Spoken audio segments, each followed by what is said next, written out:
Welcome to My Body, My Bump, My Baby, where we help women be empowered, intentional mothers. This podcast is best enjoyed sipping tea or taking a stroll in nature. This podcast is for informational purposes only and should not be substituted for professional psychological or medical advice, diagnoses, or treatment. Always seek the advice of your physician, midwife, or other qualified health provider with any questions about your personal situation, health, or medical condition.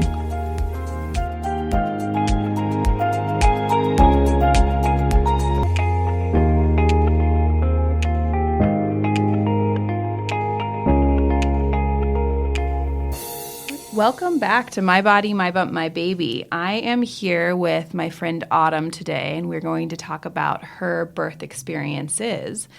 So, Ira is what we named our first baby. He was 6 months old when I found out I was pregnant again, unexpectedly.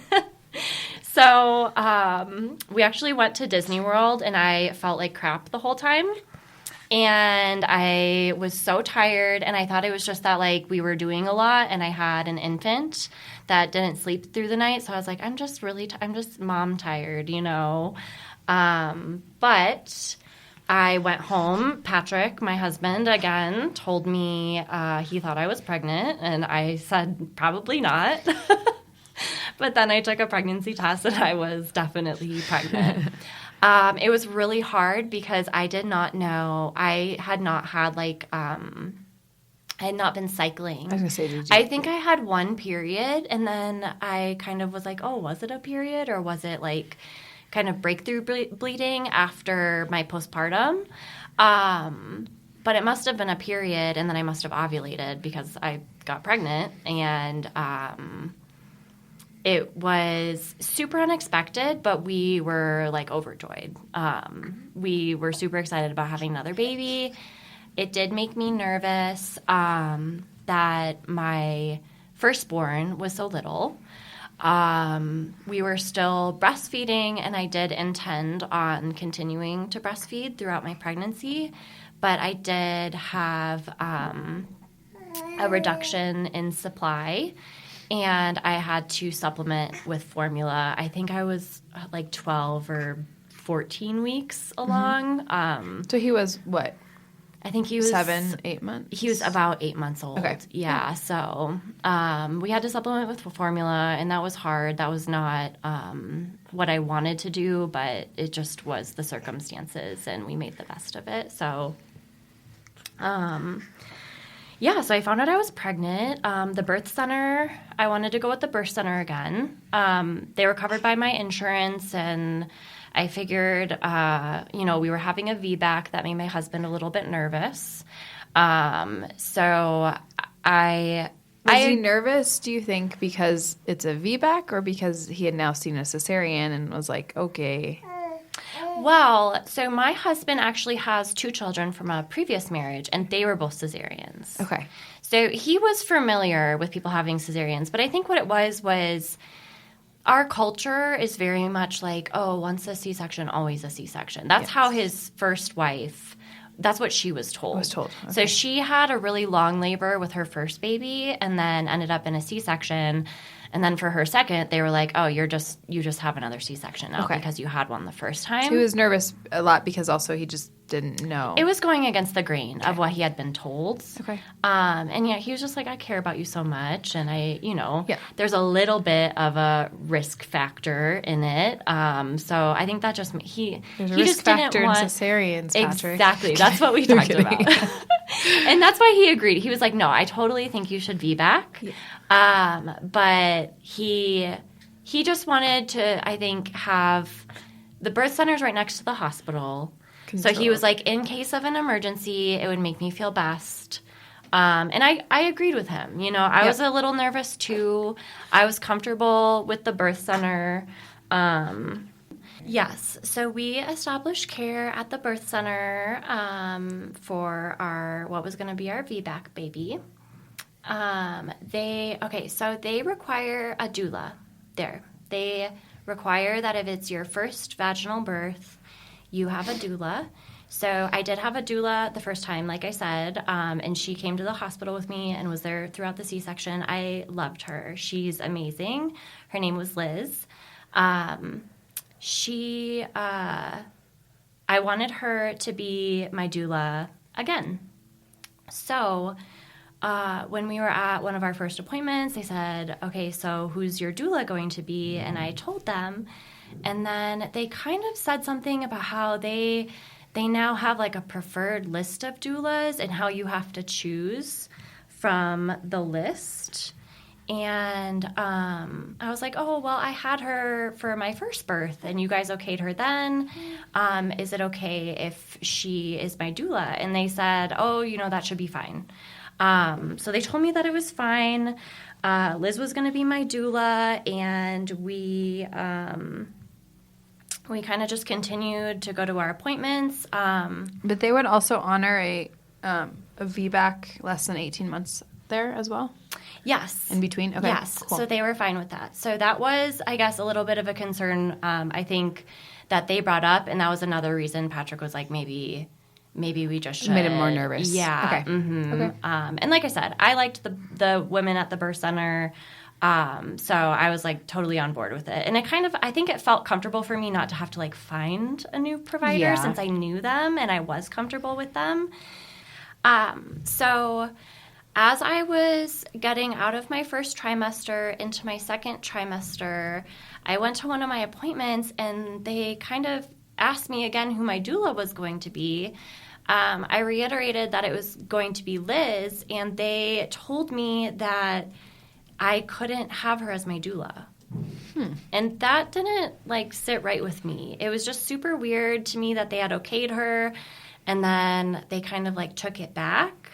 And again, I think it was just I was nervous. I was nervous about having a VBAC. I really wanted to like get it right this time, and I really wanted Liz to be my doula. So I kind of had a little bit of a mental breakdown. I was pretty upset. I remember like calling my husband crying, and then I called Liz and I was like, I don't like this and I'm not happy about it. So Liz, she stayed really neutral and didn't tell me like what to do or anything, but I basically just got it in my head like I'm not going to stay with the birth center if they're not going to honor like what I need for my birth. I decided that I was going to leave different care. Yeah, I was going to leave the birth center's care.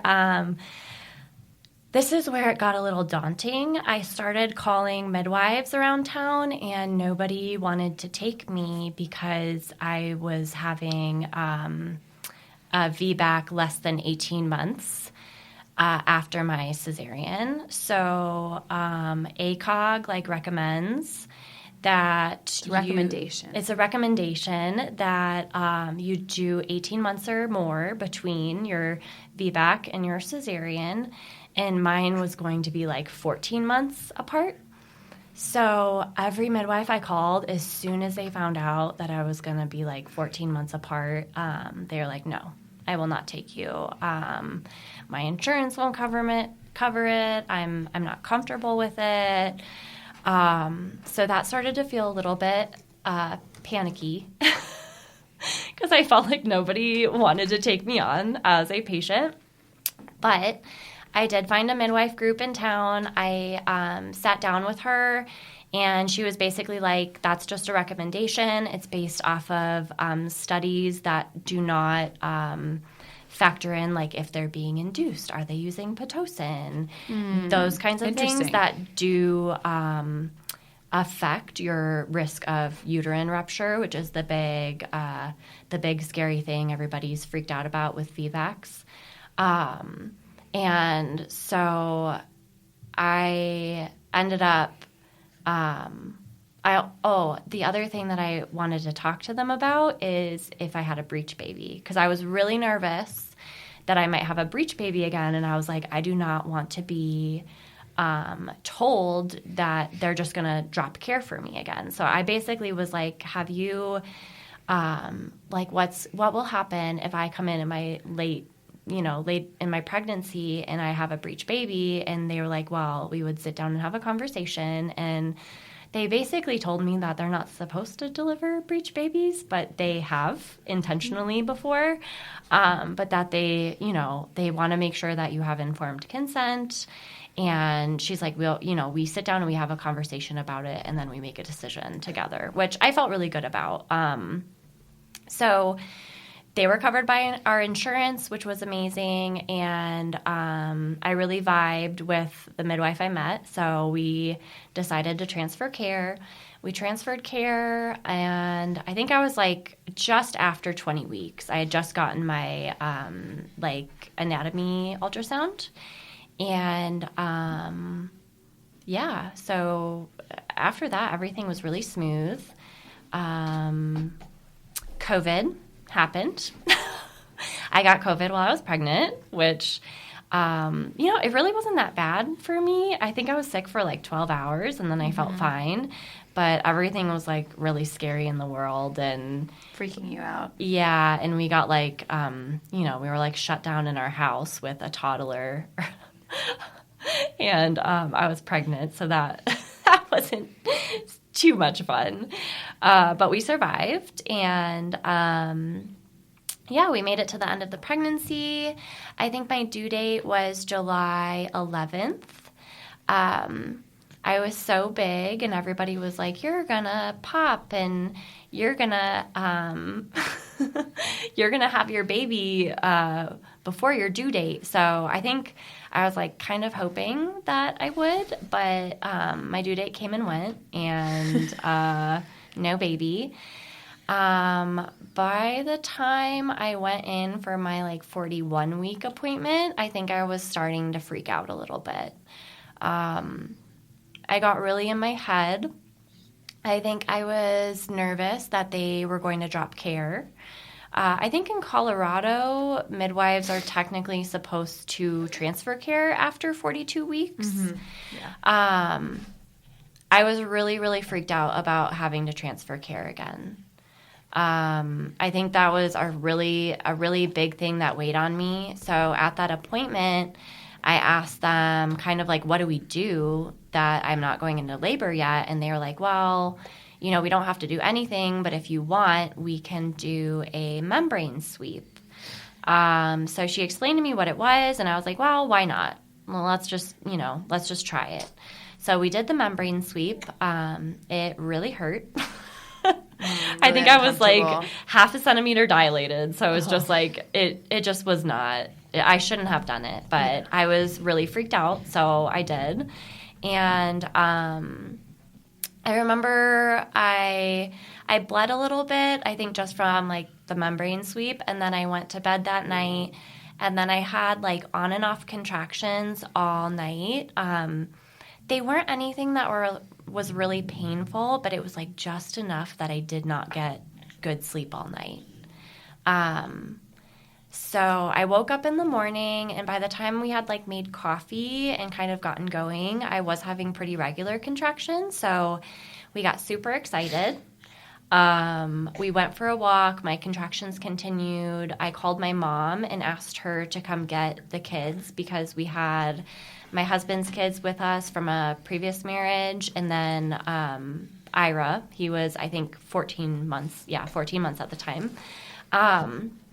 So my mom came and got them, and we just kind of labored. I eventually had contractions that were, I think, like 3 to 5 minutes apart is when they tell you to contact your midwives.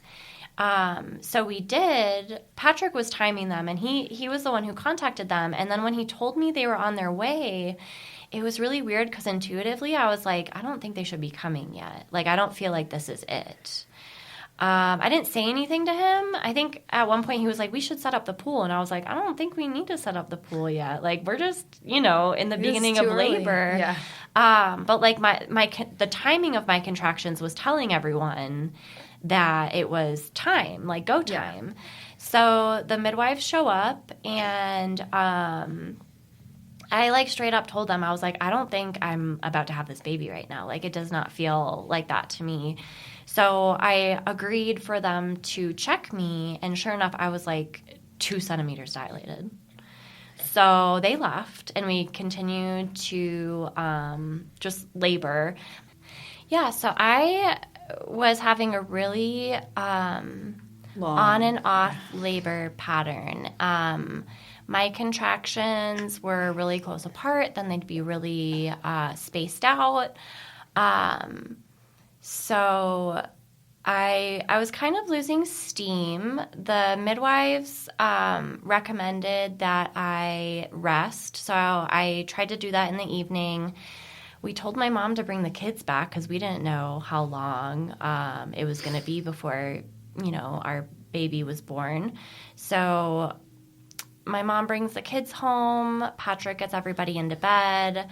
I was resting, and I could not handle having contractions laying down. It felt unbearable to be laying down during these contractions. So he recommended I get in the shower. So I got in the shower, and things intensified. It was really dark. I think I had candles on in there, and I remember I had some really, really intense contractions. And pretty much after that, labor really, really ramped up. I got out of the shower and tried to lay down again because, again, they were like, you've been laboring for a long time. You should really, really try to rest. And I just could not rest. I was having such intense contractions that I was like, there is no way that I am resting at all. We ended up calling them back after the kids went to bed because my contractions were really close again, and they felt so intense. And then they got there, and again, I think I was 3 centimeters dilated this time. So it felt like I was going nowhere. Aww. It was so discouraging. So they left, and they were like, maybe you should drink a glass of wine or, take something. I forgot what they told me to take, whatever's safe to take for sleep in pregnancy. But at this point, I was having such intense back-to-back contractions, I was throwing up. My husband had taken these birth classes and read the books, and he was like, everything's saying you're in transition. And I was like, I'm not in transition. I'm 3 that centimeters is actually really dilated. true. Yeah, so he was super confused. He had never experienced a natural labor and birth before, so he was just I don't know what's going on. And I was just yeah, and I was just I have no idea, but I want it to stop, or I want this baby to get here.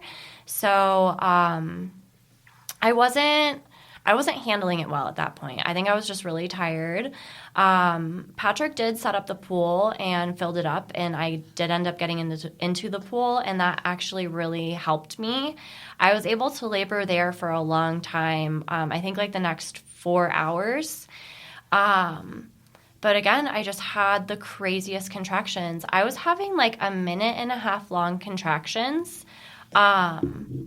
Back to back. There would be 30 seconds in between. So I couldn't even get on top of them, it felt like I couldn't get my breathing down.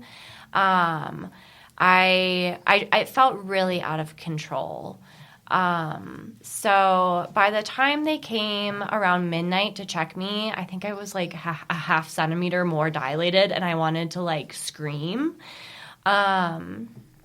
So they left, and I labored for 2 more hours in the pool, and then I called Patrick over, and I was like, what are we going to do? And he was like, what do you mean? What are we going to do? And I was like, I can't do this like this. If I knew I was going to have my baby in the next couple of hours, maybe I could stick it out, but I don't think I can do this for 8 or 12 more hours. And I pretty much was I want to go to the hospital. And he was like, are you sure?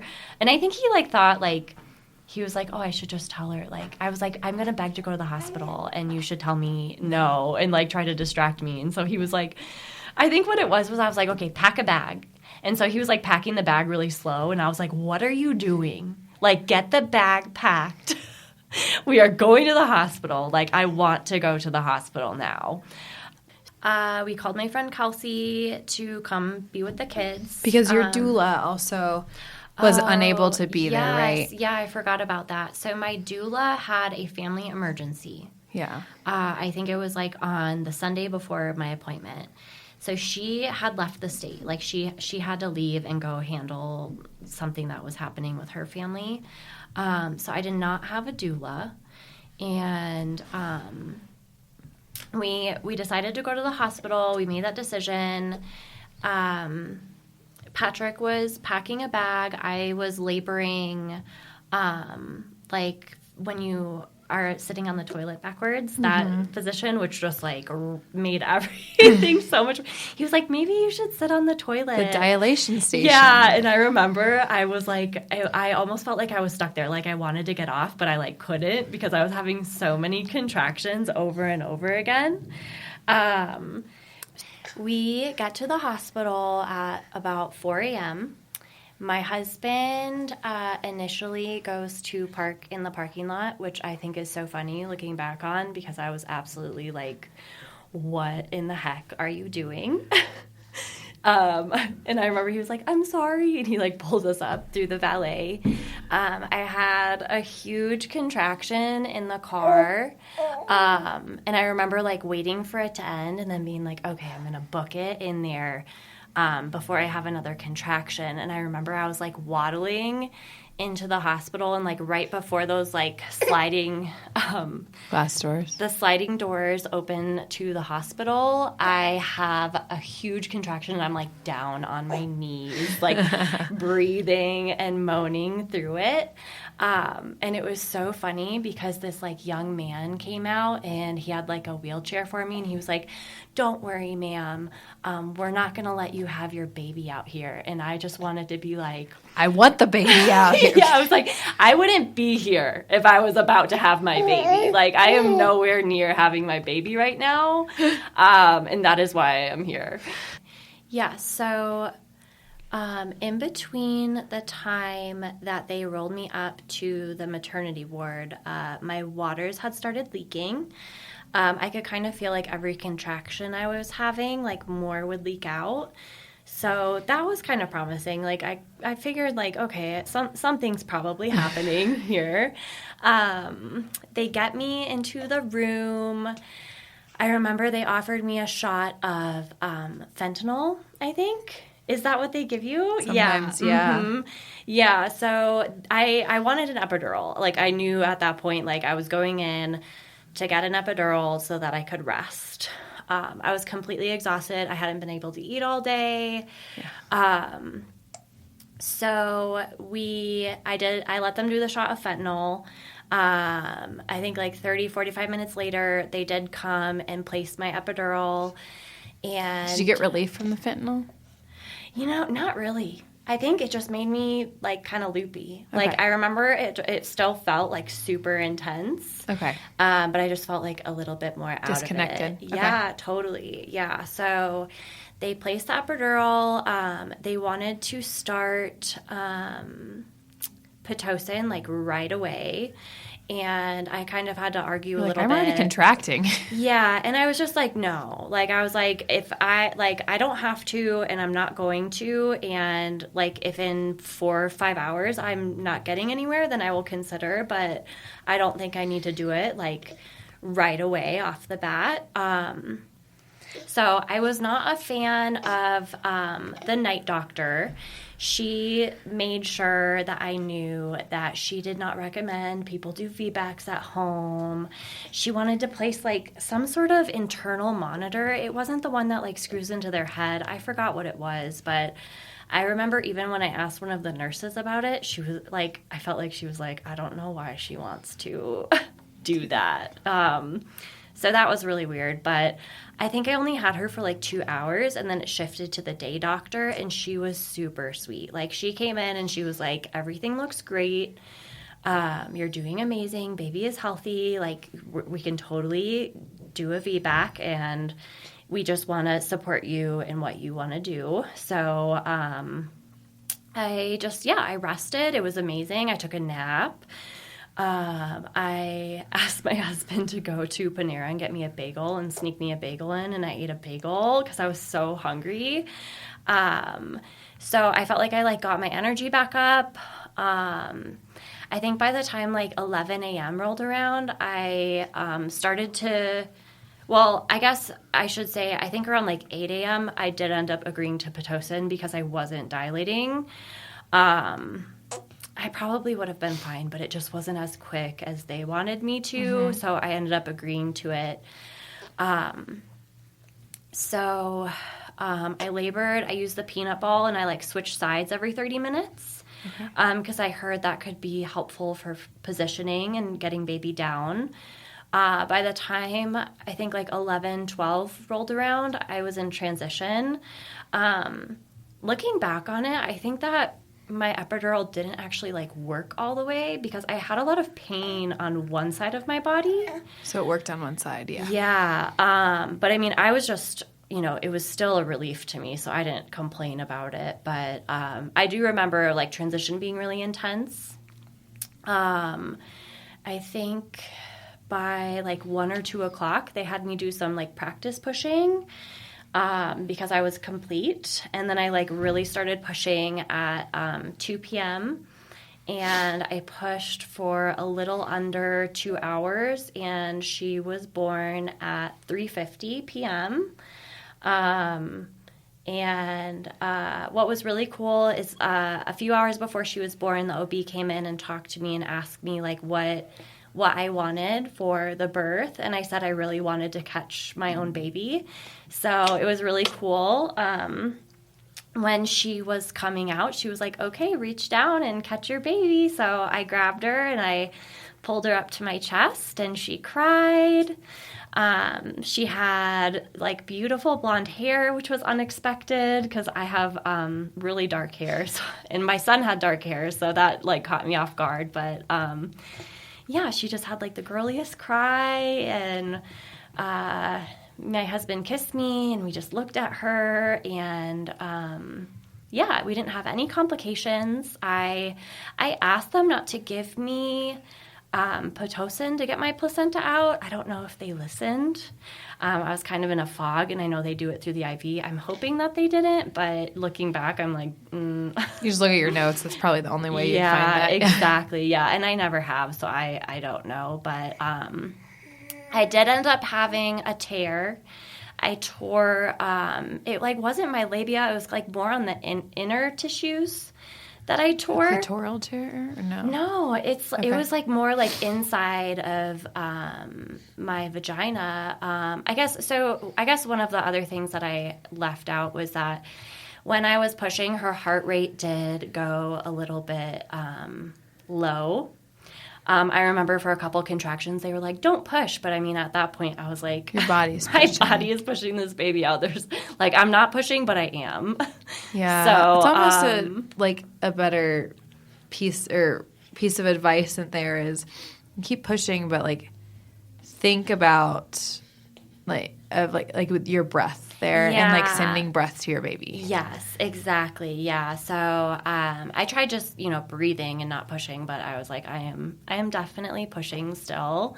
And I remember at one point she kind of was like, hey, if her heartbeat goes really low and it doesn't come back up, I either have to use the vacuum to get her out, or you're going to have an emergency C-section. I'm going to have to put you all the way out. And she didn't do it to like scare me. I think she did it to try to be like, hey, this is just something that could happen. But it scared me. And so I remember my next like 2 contractions, I was like, I am getting this baby out. I am not having a C-section. It's like the mindfulness piece of it though, and like the mindset piece of it too, of getting this baby out, but I'm also like that in itself was probably sending stuff to Margot too, of like your heart rate you're fine. Yes. Yeah, 100%. So I did the next 2 pushes. It was like the counting, like the purple pushing. They were like doing the 10, 9, 8, whatever. But I just remember I felt myself tearing. Like I knew. 10-second push. Yeah, I remember I felt tired. Like it was tiring. And you felt yourself tearing. Okay. Yes, I felt myself tearing, but at that point I was just like, it didn't like hurt, but I was like, I could feel it. So I just wanted her out. I just did not want to have a C-section. I didn't want them to like vacuum her out. Yeah. So I like really gave it my all those last 2 pushes. I think if I would have just been patient and like not kind of had that fear inside of me, I wouldn't have torn. But I did, and it wasn't that bad, but they did end up stitching me up. They weighed her, kind of got us all settled. Then we moved to our recovery room, where we had to do like a 24-hour stay. And yeah, I think This was during COVID, too. this was during COVID. So Patrick was able to be there. Patrick was able to be there, and my sister was actually able to be there since my doula wasn't Is it in the North? state. Yes, it was at the North Hospital. My sister ended up coming and being a support system. Funny thing that did happen is I remember at one point the OB came in and she was like, "You're technically supposed to be wearing a mask." And I was like, "Excuse me?" And like, I'm like having contractions, you know? And she was like, "I know, it's really silly." And she was like, "You know," and I was like, "Even when I'm like giving birth, like I have to wear a mask." And she was like, "Well, you're supposed to." And I remember I just like looked at her and she was like, "We'll figure it out." It'd be like, you guys can all wear masks, protect yourself. Pretty much, yeah. And that's what they did. They never made me wear a mask. But I remember I was like, I'm like having a baby right now. Like I'm not putting a mask on. Like I'm breathing. I'm like trying to make it through this right now. I've had COVID. Yeah. Mm-hmm. Yeah. Yeah. So that was pretty silly. But one of the things that did happen was we had a minimum 24-hour stay, hospital policy. My friend had been watching the kids, but she had to go. So I was going to see if Patrick could go and then come back, but they weren't letting people leave and then re-enter the hospital. So he had to stay with me. So we were trying to find somebody to watch our kids. And at one point I was like, we're just going to leave early. Like the baby's healthy. The midwives will come at the 24-hour mark. I had discussed with them still coming to our home to check on us. And they were like fine with that. So we told the hospital that we were going to like leave. And then they basically said that they were going to call CPS on us. If we left In Colorado, before the that's 24. Child Protective Services. Yeah, so that made me pretty mad. But we ended up finding somebody else to watch the kids while we stayed. But yeah, I just thought it was ridiculous because I was like, okay, what if I couldn't find somebody else to watch my kids? Like, am I just going to be in the hospital by myself and my husband just has to, stay away until you let me out of here? It just felt so ridiculous. Yeah. So I've heard that story a lot, too, of people even just saying, like, my partner can't go with me. yeah. Sad. Yeah. Mm-hmm. It's very, very sad. Yeah. So, they had like COVID tested us, like I think right when we got in the hospital. But yeah, the COVID protocols were just really silly. And then the fact that they wouldn't let him like go get the kids settled and come back, it just felt like annoying. But everyone was in a panic. So we were doing things back then that maybe we wouldn't do now. Uh-huh. But yeah, we brought her home after 24 hours. I had a really good postpartum. I feel like I healed really well. One thing that happened was that my stitches, they told me they were supposed to be dissolvable. Yeah. And like 2 or 3 weeks later, I was like, these are not dissolving. You like felt them. I felt them, yeah. And they were irritating me. Like it felt really painful every time I went to the bathroom. It felt like if I got in certain positions, it would like be tight and like pull and hurt. So I don't know if this is like TMI, but like I literally had my husband remove my stitches because I didn't want to go back to the hospital. Maybe they weren't dissolvable. Maybe they were accidentally not the I don't know. ones. Maybe not. But they weren't dissolved at all. Because at first I was like, please look at them and like see what's going on. And he was like, it doesn't look like they're dissolving like whatsoever. And I was like, yeah, I didn't think so because it feels like they're like really there. Wow. So my husband was in the Army and he like cross-trained as a medic. So we had some tools and I was like, okay, please do not cut me. me. But he did an amazing job, and he did me a solid, and he took my stitches out. That's awesome. Yeah, and it was such a relief. I feel like I healed so quickly as soon as the stitches were out. So good. Okay. I know even the midwife group I was with at the time, they were like, yeah, we wouldn't have stitched you up for that small of a thing. No. Mm-hmm. Yeah. Usually, first and second degree even tears, sometimes they'll just leave. Yeah, and that's what I had learned in the birth class we took at the birth center. She was very adamant that like most tears do not need to be stitched. Mm-hmm. And your body does what it's supposed to do with it. Yeah. But I was in, baby land. Yeah. And they're like, we're stitching you up. And I was just like, whatever. Yeah. I have my babies here.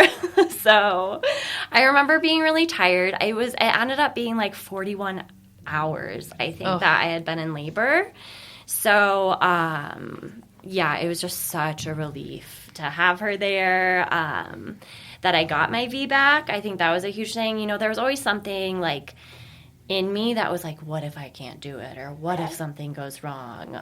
Just because of like the narrative around VBACs and how they're dangerous and how there's all these things that can go wrong. So I felt really powerful. I feel like that was like the first part in me reclaiming like my power and like being like, oh, like I can birth my baby. I don't need anyone, because I think, even I recognize that I got an epidural, but like looking back at it, I was like, if I wouldn't have probably like forced myself into labor, like I would have given birth and everything would have been amazing. That's a question I want to ask is there anything that you would have done differently looking back on it? Yeah. I definitely would have, I wouldn't have tried to put myself into labor. So not done the membrane sweep. Yeah. They told me that it was a possibility that I could have like a long labor. And I think I just was like, I was just so freaked out. I think I just didn't want to be dropped from their care. Because that was traumatic from your first birth. It was traumatic from my first birth. And so I was like, I'm just going to really try to do anything I can to try to go into labor so that I can continue care with them. And then, I think I really like sabotaged my birth process. And she didn't like weigh a ton or anything. It wasn't like I baked this really late baby and she was like 10 pounds or anything. I think she was like 41 weeks in a couple days? Mm-hmm, and she was 8 pounds, 3 ounces. Okay. Yeah, I think I was 41 and 3. Okay. Yeah, so, so that, it felt good. I was proud of myself. I was proud of myself for like having the VBAC. I couldn't tell you how many people were like, oh, so you're just having another C-section? And I was like, no, I am not. Yeah. So it's a common narrative. It totally is. Yeah. And that was the thing too, is people would be like, well, you have to. And I was like, no, you don't. I don't. I really don't. Yeah. So, then we had 2, and they were 14 months apart. So that was intense. Even now, they're both toddlers, and it's like, it's chaos. But they're best friends, and we love it. And we always knew that we wanted more babies. I did kind of get to the point where I had processed more of my birth. I knew that I wanted another baby. We hadn't, like, really, really planned, like, oh, we're going to have a baby now.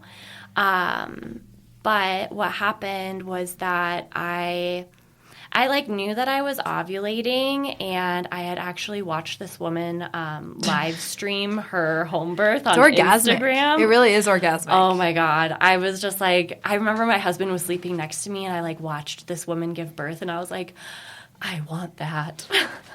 And so I remember we had sex, and I was like, we might get pregnant, and then we did. So like a month later, we found out we were pregnant.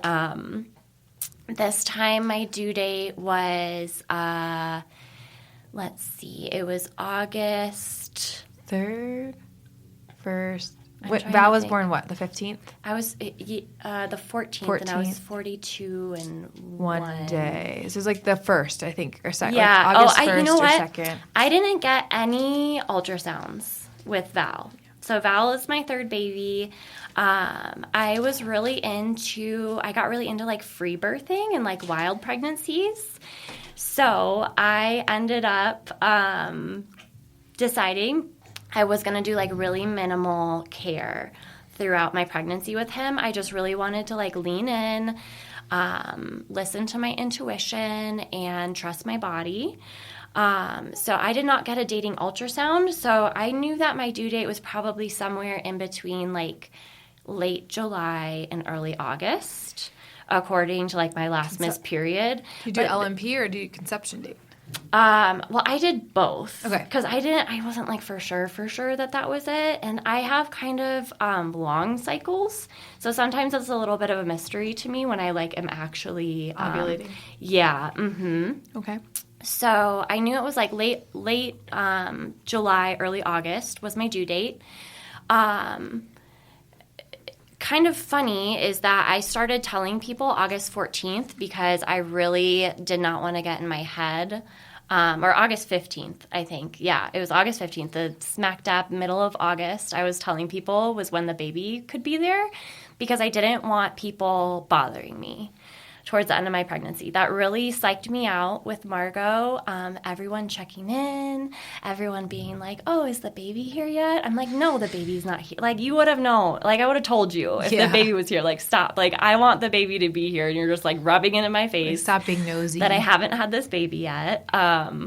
So people were trying to plan visits and come out to see baby. And I was just like, they were like, so when's the due date? And I was like, well, probably like late August, maybe even September. And they were like, what? Okay, I tell people different days. Yeah. So, mind, psych. Yeah, so I kept telling people August 15th. Even when my husband put in for paternity leave, I was like, just put August 15th. And if I have the baby before then, we can change it. So, I didn't do any ultrasounds. I did do like blood work because I was with the same midwifery group. So they did I think they do like the glucose test, but it's not where you drink the drink. It's just where they like test it through your blood. A1C? Yes. Mm-hmm. I've actually never done the glucose test. They've always done my A1C. Oh, that's so nice. Yeah. Interesting. Mm-hmm. Okay. So even at the birth center, the first time they did my A1C, and then the second time they were like, oh, due to state certifications, we have to do the glucose drink. And by that time I was like, well, I'm getting out of here. So I'm not doing it. I just had like the blood work done, and I did do like the strep B test. I did that my second pregnancy too, and I actually didn't have it. My second and third pregnancy, I tested negative. It's interesting that you found that out later on in Ira's pregnancy, like towards like the time, like around 39 weeks when you were talking about the cesarean. Yes. Because typically that's tested around like 36, 37 weeks, but it can shift hour to hour and day to day, which a lot of women don't know. Yeah. And so what if you had been tested in negative at 37 weeks, but then you were positive? It's just, again, interesting. So interesting. Yeah. And I think, I think moving forward, I probably won't get one if I have another baby, but I think in the back of my mind, again, I was worried about a hospital transfer. And if you go to the hospital and you don't have a strep B test on record, they treat you as if you are positive. Yeah, and I didn't want that. So I did the strep test. They wanted me to do a 20-week ultrasound. I was actually kind of nervous to deny it or like reject it. But they were like in the paperwork that I signed with them, they were like the 20-week is required, like red capital letters, like underlined, like required. And so I remember I called them and I was like, I will not be doing the 20-week ultrasound. And I was kind of just like, I don't feel I need it. I am feeling intuitively that everything is fine and everything looks fine. So I don't feel like there's anything we need to check up on. And if something pops up later that is concerning, I would be open to getting an ultrasound, but I'm not just going to get an ultrasound just because. And they were fine with that. They supported me, and that felt really good. The true trust of your body. Yes, exactly. Yeah. So I leaned into that. I think I did a Doppler once, like in the very beginning, and then we didn't do the Doppler again until we could do the fetoscope. Is that what it is? Yeah, so you didn't need to do the Doppler. You just did the fetoscope. We did the fetoscope. So there was like a little bit of time in the beginning where I'm like, are you still there? You know? Until you feel a little movement. Until you feel the movement. So it was just, I don't know. It felt really magical to just lean in and listen to baby and listen to my body and not rely on anyone or anything to tell me like what was going on. It's a very different experience. It definitely is, yeah. And I would say like his was my most enjoyable pregnancy. I had some really hard hip issues. I had the symphysis pubic dysfunction. Pubic symphysis, yeah. And that was really rough. I couldn't really like exercise in the way that I wanted to. I had to really, really slow down. But I just figured it was my body just kind of telling me what I needed. Life-giving versus... Yeah, it is. Yeah. So versus doing what people say you should do. 100%. Yeah. So that was probably my biggest hurdle was like the hip stuff. But besides that, everything was amazing. I really enjoyed my pregnancy. It felt really easeful and not stressful, like, at all, until the end.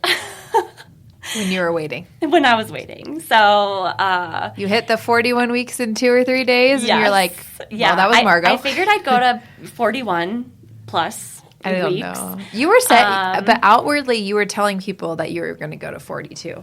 I did. Outwardly, I told people. I wasn't expecting. It's just hard. I think in the end, you're just like so ready to have your baby.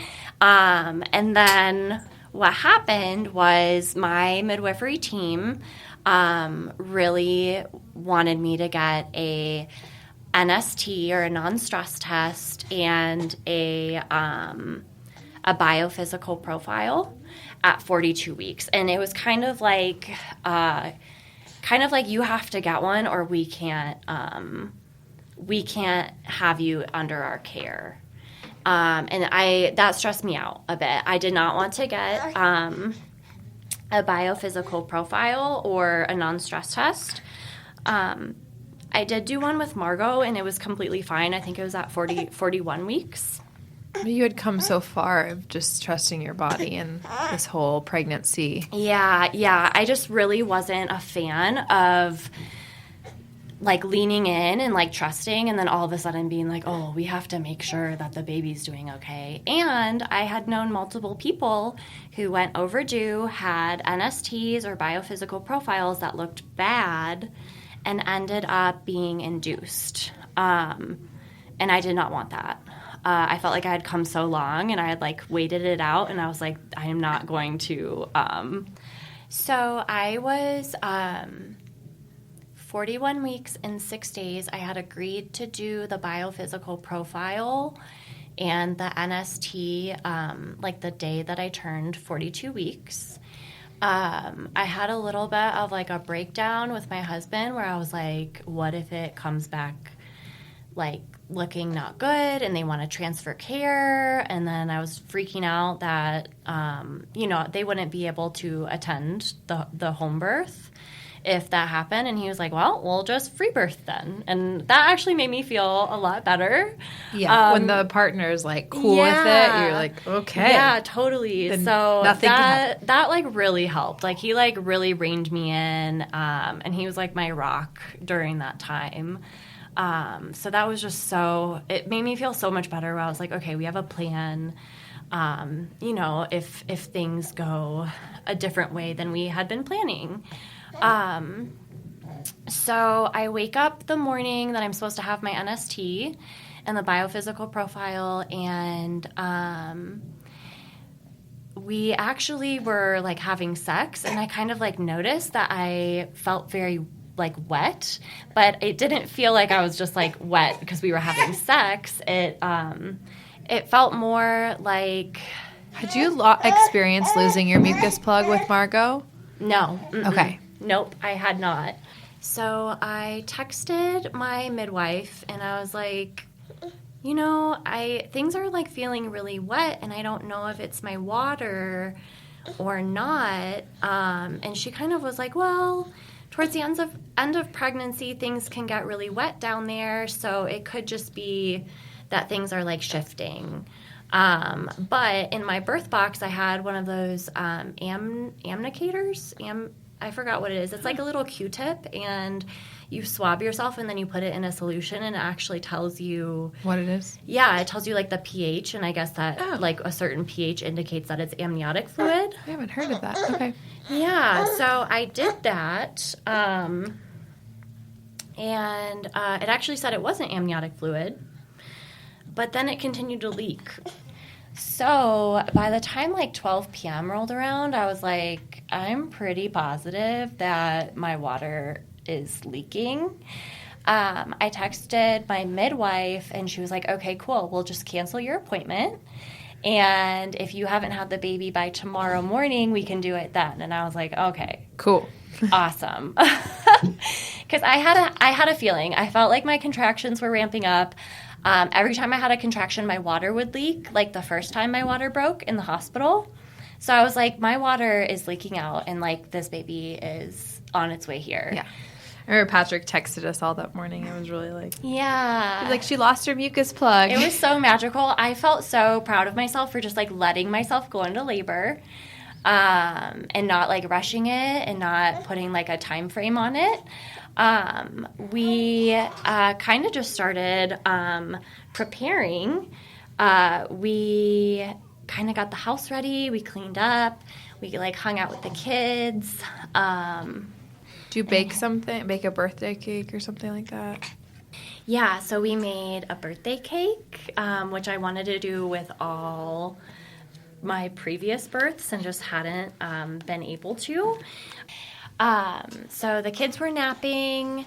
We baked him a birthday cake. It felt really intimate just to be like listening to music in the kitchen with my husband. I was having like some pretty intense contractions, and he would like let me lean on him or like rub me through them, which just felt so good. So that's like such a fond memory for me. It's just that like little piece of time that we had together, like before our baby was born, preparing, and yeah, it felt really great to be just like doing it on our own finally, and not worrying about it. Like I just felt like there was no doubting, there was no like nervousness. It was just like, okay, like we're bringing our baby here now. I had some pretty intense contractions during nap time, but then it was funny when the kids woke back up, everything slowed down a little bit. Until the evening, of course, the sun went down, everything kind of ramped up.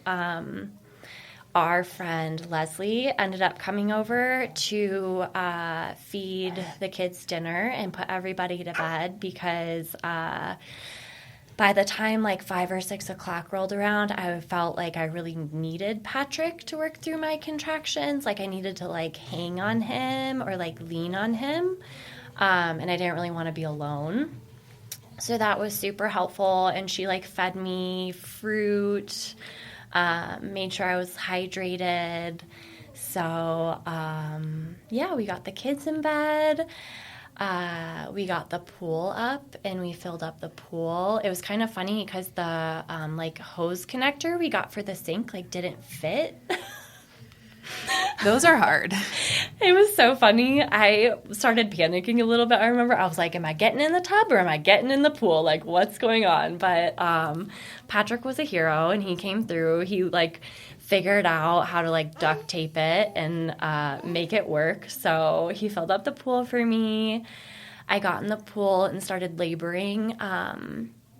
It was actually funny. I think I was a little bit apprehensive to get in the pool just because I didn't want to, like, slow anything down. But I think probably at that point I was really in it. I was like about to have a baby. So I got in the pool. I labored in the pool. Probably around 11 or 12, I started feeling really intensely during my contractions.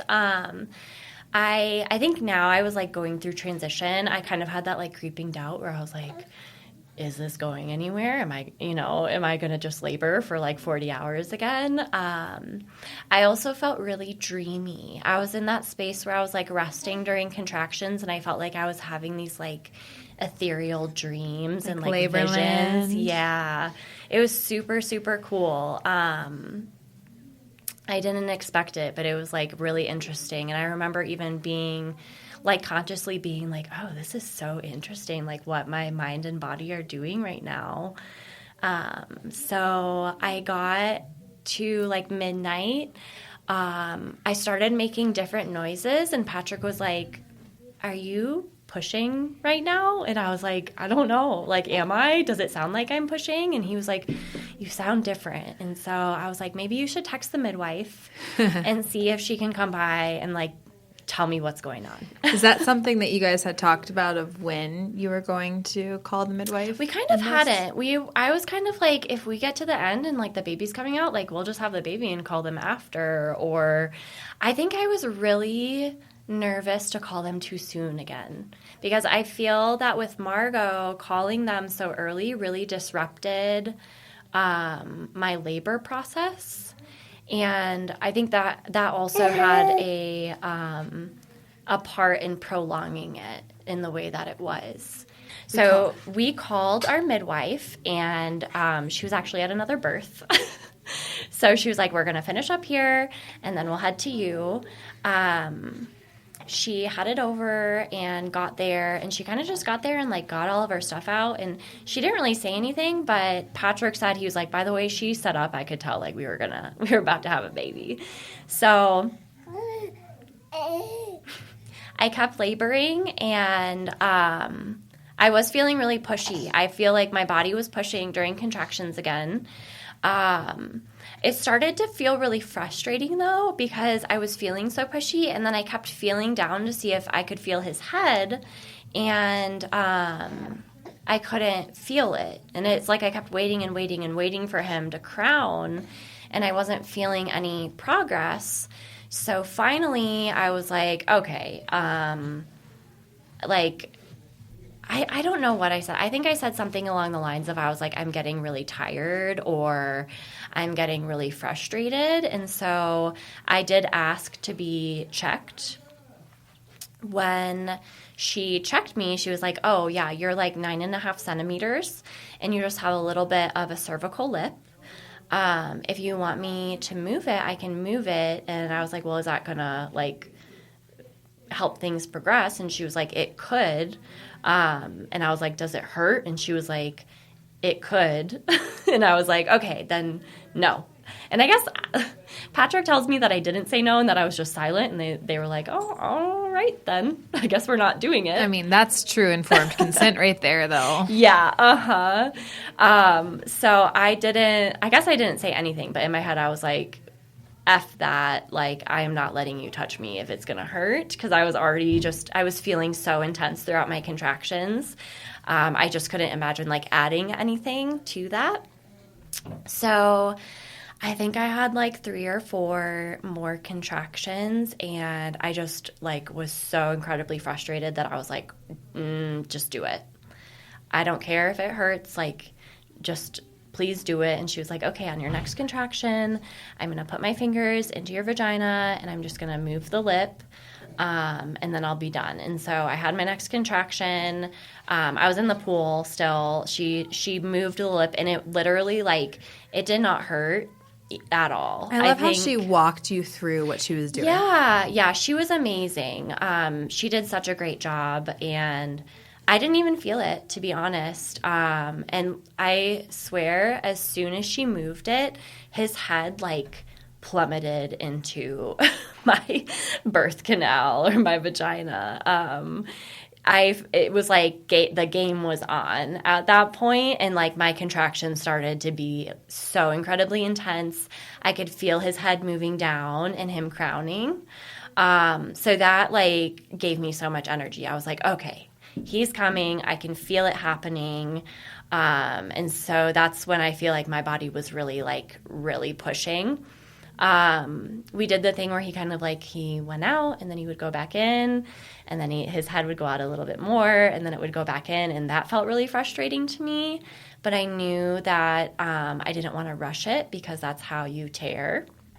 And I really didn't want to tear since I had the time before. So I just kind of slowly worked him out, and then finally his head came out.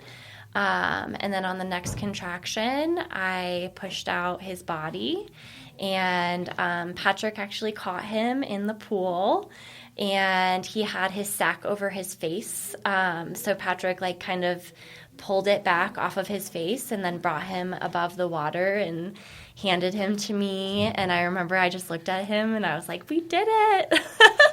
I was like so proud and happy, and I just couldn't believe it. And I remember, I think I was like, that was so incredible. That was so amazing. Cool.